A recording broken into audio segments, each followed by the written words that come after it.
pessoal, tudo bom com vocês? No vídeo de hoje eu vou falar sobre o livro A Última Carta de Amor.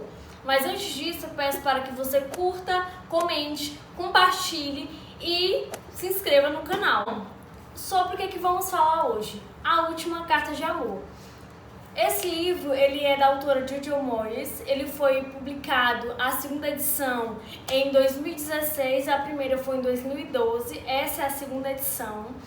Tem exatamente 378 páginas, é um livro assim que ele não é muito curto, como vocês podem perceber, mas eu gostei muito do enredo dele. Se trata de duas mulheres, Jennifer e Ellie.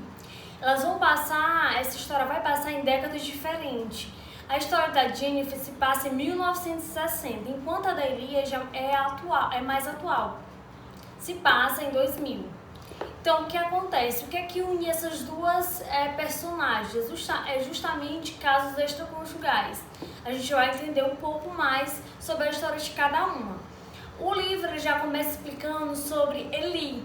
Ellie é uma jovem, ela participa de um jornal, ela tem uma coluna e ela tá lá naquele meio editorial. Ela trabalha para a Nature, que é uma editora famosa.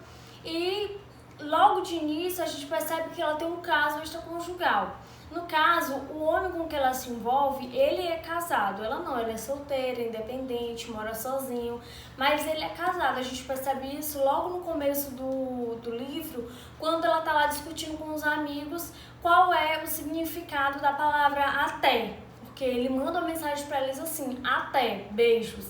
Daí ela fica se questionando com as amigas. Será se é um até amanhã, até logo, até mais tarde? Daí uma das amigas pega e fala, deve ser até porque ele está ocupado com a mulher dele.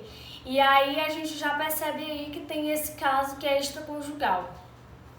Nisso, o que acontece? Ela tá lá na editora, trabalhando na Nature, e a sua chefe, Melissa, pede para que ela comece a procurar nos arquivos do jornal algo que se refira à década de 60, de 50, para entender, fazer um artigo para entender como era o posicionamento das mulheres de 2000 e como era o posicionamento da mulher da década de 50. Então, o que a sua chefe pede é para que ela faça um artigo voltado para entender como a mulher se posicionava, o que mudou em relação à mulher. Com isso, ela vai atrás, querer entender um pouco mais. Então, ela vai fuçar lá nos arquivos e algo que a surpreende é o fato de ela encontrar uma carta de amor, justamente uma carta que ela percebe que é entre amantes. O homem quer que a mulher se separe, que ele venha com ele a qualquer custo. Por isso, ela encontra uma carta que diz que diz perfeitamente o que está dizendo aqui no verso desse livro, que é justamente isso. Estarei na plataforma 4, às 7h15, sexta-feira à noite. E nada no mundo me faria mais feliz do que você encontrar coragem para vir comigo. Saiba que você tem meu coração, minhas esperanças em suas mãos, seu bem. A partir de aí, ele já fica preocupada, já quer entender como se dá isso. Será que isso vai agradar seu chefe, a Melissa? Será se não vai? Aí, nesse questionamento todo, será se vai agradar, será se não vai agradar, termina com a carta, o início do livro, e já corta para Jennifer, em 1960. Jennifer, a gente se encontra que nem ela, sem entender nada, não sabe o que está acontecendo. E Jennifer, ela se encontra no hospital, sabe que houve um acidente com ela estava internada, ela não sabe direito o que aconteceu. Quando ela acorda, ela não tem as suas memórias, ela não entende muito bem quem ela é, onde ela está, o que aconteceu. Então, aos poucos, ela vai catando isso, vai tentando entender. E a gente, enquanto leitor, entende junto com ela. A gente se encontra assim, no começo do livro, um tanto perturbado, porque estava em 2000, volta lá para 1960 e a gente não sabe o que aconteceu com Jennifer, a gente vai tendo as mesmas angústias que ela tem. Foi isso que eu achei interessante do livro, que a gente vai lendo, vai se encontrando perturbado, que nem a Jennifer se encontra. Ela só sabe que tem um marido porque assim que ela acorda, a enfermeira diz, ela deve estar chamando pelo marido, está procurando o marido. E aí, aos poucos, que ela vai entendendo que o nome dela é Jennifer, que ela tem um marido. E ela tenta questionar a mãe dela o que aconteceu, porque ela tá lá, só que a mãe dela tá dizendo assim, não, filha, não se preocupe com isso. Foi algo muito desagradável. Daí ela consegue olhar algumas anotações do hospital e percebe que ela teve um acidente. Mas como ela percebe que fica aquele clima no ar, que ninguém quer comentar sobre, ela segue em frente. Recebe alta e vai para casa. Chegando em casa, ela acha tudo estranho, porque ela percebe que ela tem uma vida luxuosa, que ela tem uma casa bonita, que ela tem um marido bonito, um marido que trabalha em uma empresa muito grande, que é dono de uma empresa. Então ela se pega ali sem entender o que está acontecendo. E aí ela tem uma governanta, ela se espanta por saber disso, que tem uma pessoa lá todo o tempo para cuidar dela, que é a senhora Cordosa. Aí ela fica assim, sem entender muito bem o que está acontecendo. O seu marido parece ser uma pessoa perfeita, que está ali todo o tempo, que está amparando, mas que precisa trabalhar e deixa ela sozinha com a governanta. Daí ela começa a se questionar sobre sua identidade, quem ela é, e toma uma decisão. Então, para tentar trazer essas lembranças que eu não sei, eu vou começar a mexer no meu closet, a mexer nas minhas roupas, a ajeitar meus sapatos, a doar algumas roupas para ver se por meio disso eu consigo lembrar. Então, quando ela toma essa decisão, é aí que começa a grande história. Ela começa a encontrar as cartas de amor que ela recebia do seu amante. Eram cartas dizendo que a amava, que gostava dela, que era para deixar o marido. E essas cartas ela encontrava em lugares que eram inapropriados, tipo dentro de uma meia, dentro de um sapato, lugares bem escondidos. E ela começou a ficar obcecada por isso, a entender quem era B, a entender se ele de fato era o amante dela, se era uma pessoa próxima, se era uma pessoa distante, a entender o que tinha acontecido. Com isso ela percebe que o clima é sempre estranho entre ela e o marido.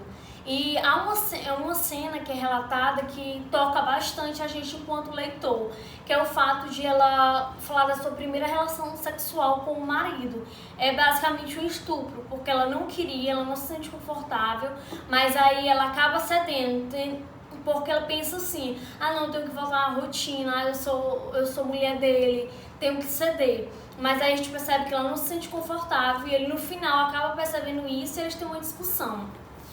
Mas com toda essa busca, vai e vem, ela descobre, ela se joga lá em um amigo dele para saber se realmente esse é o B, porque tinha um amigo deles do casal que era conhecido no início da letra também B, e ela vai atrás, só porque aí ela descobre que não era esse homem, não era esse amigo deles, mas que esse homem sabia quem era, porque já tinha visto ela com o amante.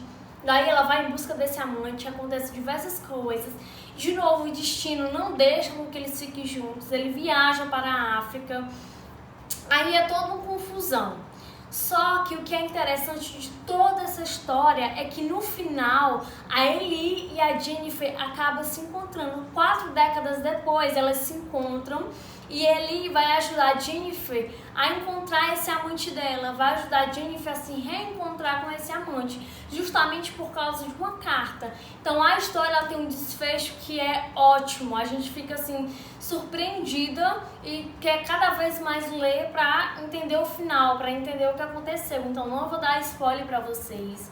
Espero que vocês tenham gostado, que vocês possam ir atrás do livro para entender o que aconteceu no final, para saber se realmente ela encontrou o verdadeiro B, para saber como a Ellie, depois de 4 décadas, de 1960 a 2000, como foi que ele conseguiu contatar a Jennifer, como foi que elas conseguiram se encontrar. A história é bem legal e a gente se encontra assim envolvido.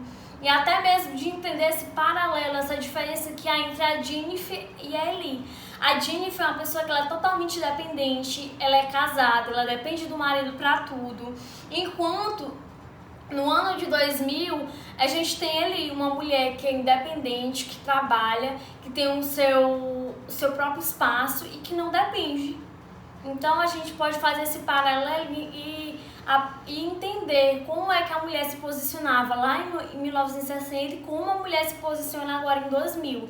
Então o interessante dos livros é que a gente acaba entendendo um pouco a história, o que acontecia, como funciona hoje, o que mudou. Então, eu aconselho vocês, leiam esse livro que eu tenho certeza que vocês vão gostar. Então, por hoje é isso, gente. Eu vou deixar na descrição do vídeo o link da Amazon para vocês terem acesso a esse livro, essa segunda edição que eu amei e que vocês podem também estar lendo e comprando. É isso, tchau!